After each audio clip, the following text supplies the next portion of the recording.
जय महाराष्ट्र मंडळी, कसे आहात सगळे? मजेत ना? तर आज तुमची लाडकी बहिणी मस्त अशा चमचमीत रेसिपी सोबत आली आहे.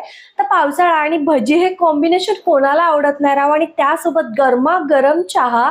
तर आता मस्त ऑफिशियल पावसाळा सीझन सुरू झालेला आहे.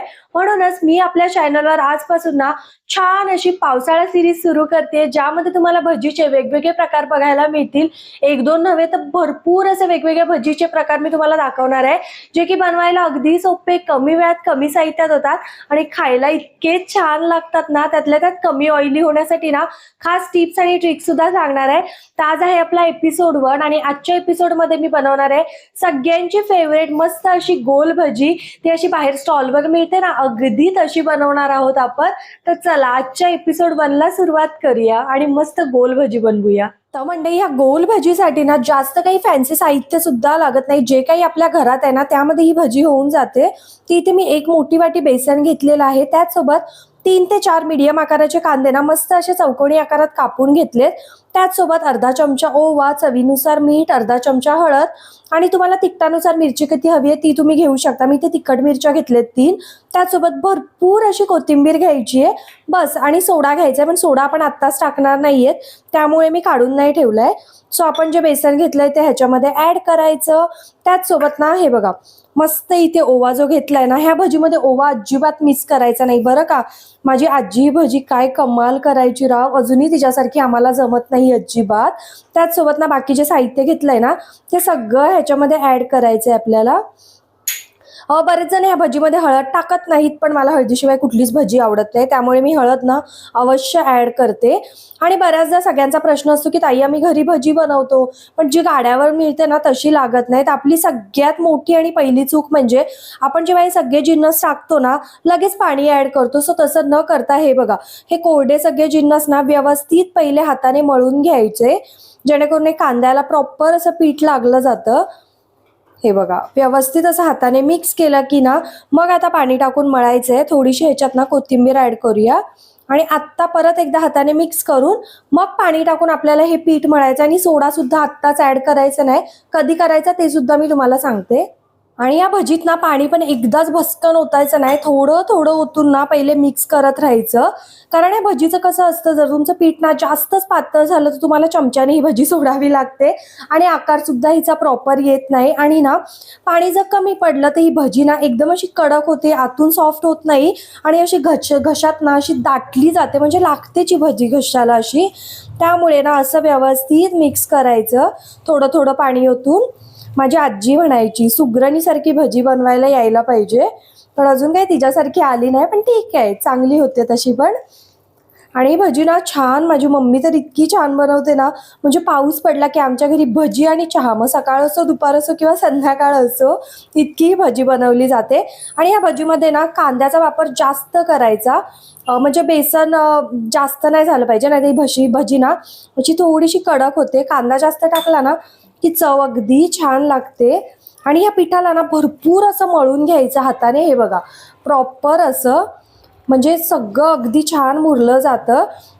तर आता हे बघा, ही भजीचं पीठ ना बरोबर आहे, म्हणजे जास्त घट्ट पण नाहीये किंवा पातळ पण नाही. हे बघा, हातात घेतलं ना अशी गोल गोल भजी आपल्याला सोडता आली पाहिजे. हे बघा, आणि शेप सुद्धा छान येतोय, हे बघा, बघू शकता तुम्ही. तर आता बस झालं. आणि जर ना तुम्हाला आधीच तुम्ही मळून ठेवणार असाल ना तर पीठ थोडं घट्ट ठेवा, कारण ना ह्याच्यामध्ये आपण पाणी टाकतो आणि कांद्याला सुद्धा मिठामुळे पाणी सुटतं. त्यामुळे ना थोडंसं घट्ट मळायचं आणि 10-15 मिनिटांनी केली तरी ते पीठ छान राहतं. पण जर तुम्ही अगदीच पातळ मळलं ना तर नंतर करायची असेल तर ते अजून पातळ होतं आणि भजी चांगली नाहीये. तर ते आपलं पीठ मळून झालंय. आत्ता ह्याच्यामध्ये सोडा ऍड करायचा आहे आपल्याला. तर म्हणजे सगळं पीठ व्यवस्थित मळलं ना की मगच सोडा टाकायचा. हे बघा, मी अगदी किंचितचा सोडा घेतलाय. आणि या भजीचा मेन प्रॉब्लेम म्हणजे जर सोडा जास्त झाला तर ना भजी तेल खूप जास्त ॲब्झॉर्ब करते, आणि सोडा कमी पडला तर भजी कडक होते, फुगत नाही. जर तुम्हाला सोडा आवडत नसेल, सोडा स्किप करायचा असेल, तर ह्याच्यामध्ये ना 1 ते 2 चमचे गरम तेल टाकायचं, जेणेकरून भजी मस्त अशी फुगली जाते. पण मी इथे सोडाच टाकते, मला माझ्या आजीच्या पद्धतीने बनवायचं आहे त्यामुळे. आता हे बघा, परत एकदा व्यवस्थित मिक्स केलं ना की फक्त 5 मिनिटासाठी हे बॅटर बाजूला ठेवून द्यायचं आणि तोपर्यंत तेल तापवून घ्यायचंय. तर मंडळी मस्त, हे बघा, आपलं बॅटर सुद्धा तयार आहे, तेल सुद्धा तापलेलं आहे. पण तेलात ना भजी सोडण्याआधी अगदी थोडंसं टाकून बघायचं, हे बघा तळापासून जसं जसं ते बबल्स येऊन वर येतं ना, मग समजायचं आपलं तेल तापलेलं आहे. आणि ही भजी सोडताना कधीही तेल म्हणजे गॅस ना हायच ठेवायचं आहे आपल्याला. आणि हे बघा मस्त अशी मोठी मोठी गोल भजी सोडायची आहे आपल्याला. आणि ही भजी जेव्हा पण आपण कधी तळतो ना, तेल जास्तच ठेवायचं, कारण ही भजी मोठी आणि गोलाकार असते, त्यामुळे तेल जरा जास्त असलं की छान तळली जाते.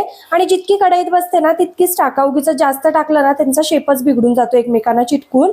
तर थोडं थोडं करून असं टाकूया. बस 4 ते 5 भजी मी इथे टाकणार आहे. आणि बाहेर मस्त पाऊस सुद्धा चालू झालेला आहे. तर हे बघा, आणि ही भजी टाकल्यावर ना 10 ते 20 सेकंद फ्लेम हायच ठेवायचा, बिकॉज आपल्या भजीमध्ये पाणी असतं, त्यामुळे ना टेम्परेचर तेलाचं कमी होतं. आणि थोडीशी एक बाजूने पलटली ना की मग गॅस आपल्याला मीडियम करायचा आहे.